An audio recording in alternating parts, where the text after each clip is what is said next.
আমরা structure of DNA পড়ার পর এরই সঙ্গে রিলেশনশিপ রয়েছে এমন একটি ছোট্ট টপিক তোমাদের সামনে উপস্থাপন করব। তা আসলে কি বলতো? চারগ্রাফস ইকুইভ্যালেন্স রুলস, অর্থাৎ চারগ্রাফের সাম্যতার নীতি। অর্থাৎ বিজ্ঞানী চারগ্রাফ 1953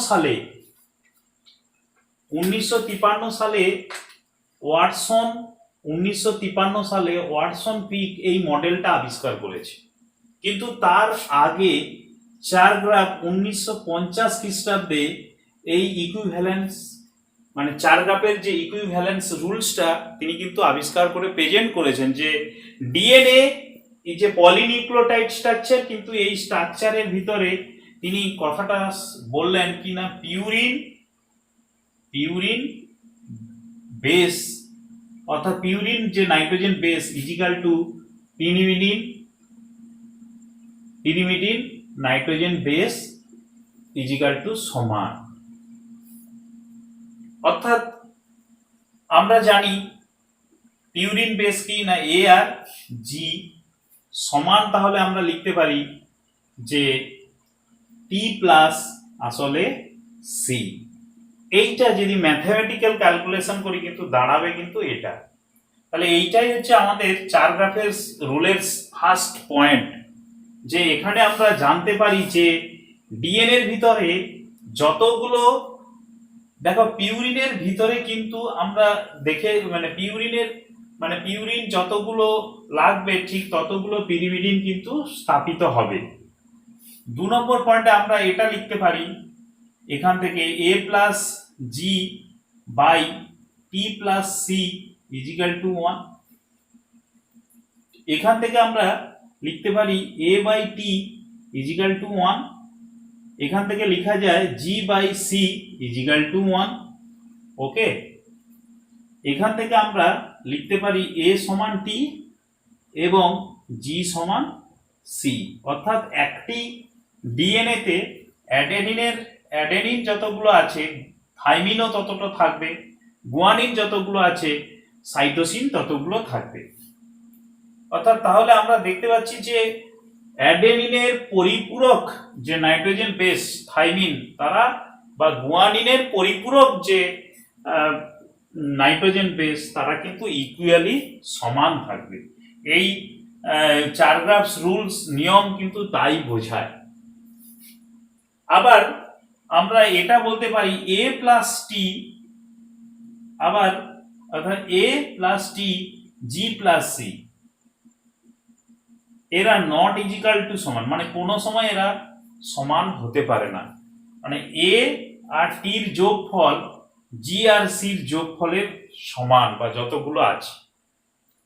তাহলে এইটার ভিত্তিতে আমরা বলতে পারি যে যখন আমরা a plus t by g plus c এর মান 1 বেরোবে তখন তাকে আমরা এ টি টাইপ ডিএনএ বলবো।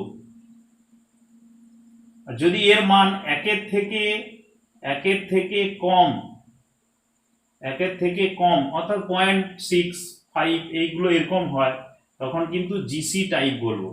অর্থাৎ এই এ প্লাস টি বা জি প্লাস সির যে অসম মান অর্থাৎ ডিসিমেট্রি যে মান, সেটার ভিত্তিতে আমরা কোন টাইপ এটি টাইপের ডিএনএ না জিসি টাইপের ডিএনএ মানে এখানে বেশি প্রদর্শিত হচ্ছে তা কিন্তু জানা যায় এই চারগ্রাফস নিয়ম থেকে।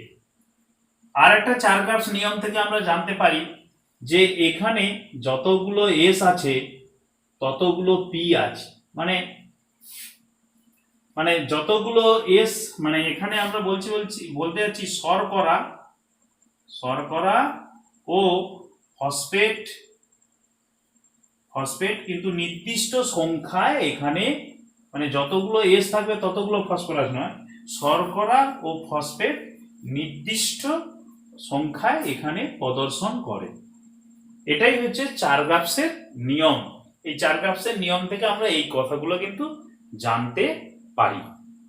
আমরা চার গ্রাফের নিয়মটাকে কাজে লাগিয়ে এইরকম কিন্তু কোনো কোনো সময় ম্যাথমেটিক্স টাইপের কিন্তু কোশ্চেন থাকে, ঘাবড়ে যাওয়ার কিছু নেই, খুব সহজ বিষয়টা।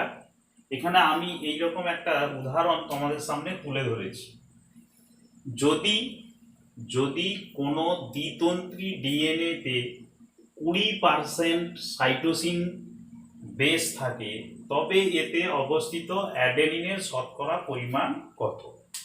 তো এক্ষেত্রে দেখো চার গ্রাফস নিয়মটা কি, এ প্লাস জি সমান টি প্লাস সি। তো এখানে আসলে তোমাকে কিসের মান দেওয়া আছে? সাইটোসিন। তো সাইটোসিন কত পার্সেন্ট দেওয়া আছে? না 20%। তো এইটা আমাদের দেওয়া আছে। আমরা দেখো জি বাই সি সমান 1 করছিলাম এবং সেখান থেকে জি ইজিক্যাল টু সি, তাহলে সি যদি 20% হয়, সি ইজিক্যাল টু যদি 20% হয়, তাহলে জি ইজিক্যাল টু অবশ্যই কত হবে? না 20%। আর আমরা যেটি জানি যে পিউরিন সমান পিরিমিডিন, তাহলে এটা কি 50%, এটাও কি 50%? তাহলে এই 50-র মধ্যে আমরা a plus G is equal two 50%, তাহলে আমরা এখান থেকে জি কত পেয়ে গেছি? না জি ইজিক্যাল টু 20 পেয়ে গেছি। তাহলে এ প্লাস 20 ইজিক্যাল টু 50, এ ইজিক্যাল টু তাহলে 50/20, বা আমরা এ ইজিক্যাল টু 30।